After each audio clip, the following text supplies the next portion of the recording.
that kind of made me begin to think this might be interesting to talk about was that, as most people point out, superhero movies don't really seem to do the numbers they used to as compared to like 10 years ago, even when they seem to be one of the big things keeping, Hollywood in business, really, how much money they were bringing in and how often people were seeing them and talking about them.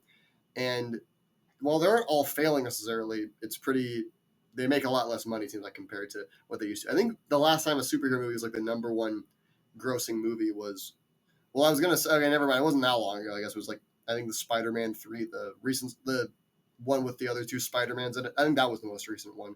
So never mind. I guess it wasn't that long ago that they were, but it seems like from like the entire 2010s, nearly every single highest grossing film, with a few exceptions, was a superhero movie, and that ain't the case anymore. So it's kind of worth looking into why.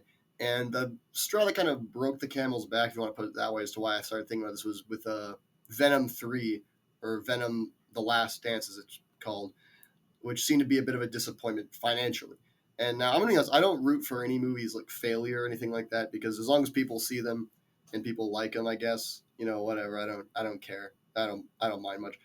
But I never ever saw Venom 1, or I only saw Venom 1. Sorry, I meant to say I only ever saw Venom 1, not in the theater, but that's the only one of these Venom movies I saw. And it was a piece of crap, at least in my opinion. And Venom 2 looked even worse than that, which I've heard it was. So I never saw that one. And now Venom 3 it seems to be doing badly. And I just bring that up because, when the only experience I have with these movies is that they suck, it doesn't make me feel much. I don't really care that they do badly, because, at the end of the day, as long as the movie's not promoting like bad morals or anything, I don't care if it does well, even if I don't like it. But I don't really feel much when a movie that is bad does badly. So not that I care that much about how Venom 3 is doing. But anyway, according to NBC News, Venom: The Last Dance, which is a stupid ass title. I just have to be honest here. Uh, the movie, it made $51 million on its opening weekend, below the 65 million they were projecting. Yeah, that's gotta hurt, But again, I mean, not that it's that bad for me, but that's gotta hurt the studio, I guess. And the film also has a 36% on Rotten Tomatoes. So yeah, not a big success critically or financially, really. However, it's not really the only one that seems to be going through that, uh, because the other big movie that came out that I'm pretty sure did badly, or I think it wasn't like a completely failed, but just was a disappointment financially, but was a big failure critically, was a Joker 2, which I don't even know how to pronounce the name correctly because I'm just bad with that in general. So I'm not even gonna try to say it. But it's also a stupid title. Like, I know it's like French or something, and I sound like whatever the term phobic is for, like when you're just phobic towards another country, not because of like race or religion or anything, but just because it seems like you're making fun of the country. What it is, I know it sounds like I'm being like anti-French or whatever, but nah, I'm sorry. It's a stupid title. But it's as I said, a financial disappointment and a critical failure more than even that. Because at least with the thing is, at least with Joker 2, I mean with Venom 3, the other two got bad reviews too, but the audience scores, whatever, on Rotten Tomatoes were high, so people were saying, no, they're actually good, because, ignore the critics, the people who go to films to see a good film, and listen to the people who just were going to be like the film no matter what. Get your opinion from that. And so they all liked Venom 2 and 1 and 3 even. So getting a bad score on Rotten Tomatoes isn't much of a downgrade. But Joker 2, people liked Joker 1, it seemed like. I mean, I liked Joker 1. So this was a bit more surprising. And a lot of people were surprised by that, but frankly, I mean, I saw it coming. And they were surprised both that A, it didn't do very well, and B, that it was bad. And because I didn't mention, I didn't see Joker 2, so these aren't reviews of either of these movies, but I mean, I think it's pretty obvious when everyone else is saying it's bad, I'm not going to like it, so I'm not going to see it. But I saw it coming just because I don't know why a major studio would think making a sequel to a dark comic book villain movie, like a musical, was a good idea. And it seemed no one cared about it at first. And I was right in predicting it was going to be bad. I mean, maybe I'm just not good at assessing the mood of people. But it seemed like when they first announced that, the reaction I was seeing was, "Well, that's a bold idea. It just might pay off. It might be cool." I mean, I was from back then saying it sounded stupid, and now here we are. And now look, the movie was bad, just like I thought. So, like I said, I didn't see either of these movies. And I don't ever want to. But some people wonder why comic book movies have taken like a dive in both financially and then critically, or at least critically, it seems to be more mixed than it was. There are still superhero movies that come out that get good reviews, but mostly how they do financially. So is it because of just like burnout for the entire franchise or entire medium or whatever? Yeah, I'd say partially because, like any genre or subgenre, this kind of happens over time. I think an example people point out was like Western movies, how in like the 50s and 60s, I believe, those were like the big money makers, and then eventually with burnout, the people stopped watching those. And superhero movies are kind of the same thing at this point.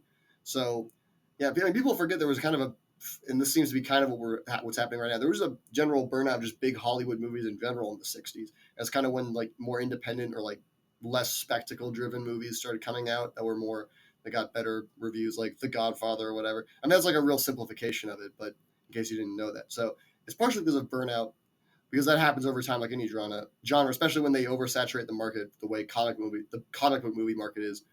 But I think another big reason is just we strayed away from why book movies used to be successful in like the first place, or at least why I think they used to be successful. Because if you look back at like 15 years ago, 10 years ago, I mean, there were a lot of comic book movies. And I'm not saying this necessarily makes them good because it kind of sounds like just talking about like consumerism or whatever, which is kind of what I'm doing. So I'm not saying they're bad now. I'm just saying why they make less money now. We used to get comic book movies that appealed to like a mass audience that featured well-known characters that were easy to follow, like Iron Man or like The Dark Knight or the Avengers or that sort of thing. But it feels like, and again, when you oversaturate the market, this is what happens. But we're completely just like scraping the bottom of the barrel so hard that we're making movies about, you know, Joker and Harley Quinn doing Broadway and a B-rate Spider-Man villain. I mean, I know a lot of people like Venom, but I always kind of viewed him as like a B-rate Spider-Man villain.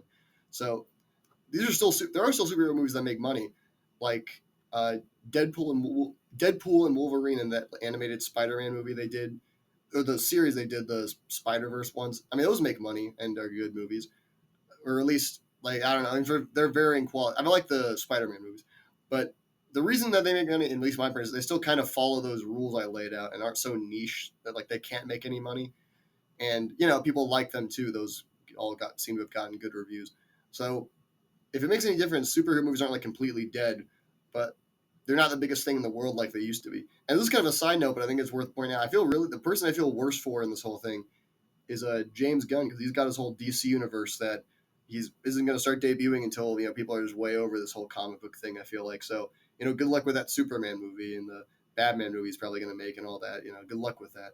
I mean, those will probably still make money just because again they're about well-known characters. Although there's also the kind of the risk of when you look at it, Superman, who's probably the most well-known superhero, when he has like 20 movies, whether or not people even care anymore. But I guess I don't know. There was that there was that Batman movie with Robert Pattinson that and I was wrong on this one, predicted wouldn't do well because people would be too confused. Like, is this supposed to be the Ben Affleck Batman or something? So I don't know. Maybe that's not really a risk they are going to run into. So I don't know. Maybe they'll be fine. But I feel bad. I really hope that if they're really good, then obviously they'll keep making money, and probably revive the whole superhero movie industry. But for now, yeah, I mean, good luck. I hope are able to.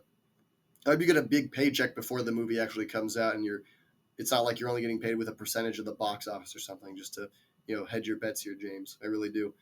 But I guess the main point I'm trying to make is that superhero movies can still be successful. It's not like the whole thing is like completely dead, But it's like in the same way with most good movies, they have to actually be good and probably, again, not be so niche, I guess you want to call them that. And so probably we'll see. I mean, when some of these superhero movies that are like, Venom 3 and all that don't get made and all that anymore, or Venom 4 doesn't end up coming out and Joker 3 or whatever, then superhero movies can still be good unless the next Batman movie, the sequel to the Robert Pattinson Batman movie, is like a musical where he does duets with the Penguin or something. As long as they stay away from that, maybe they'll be okay.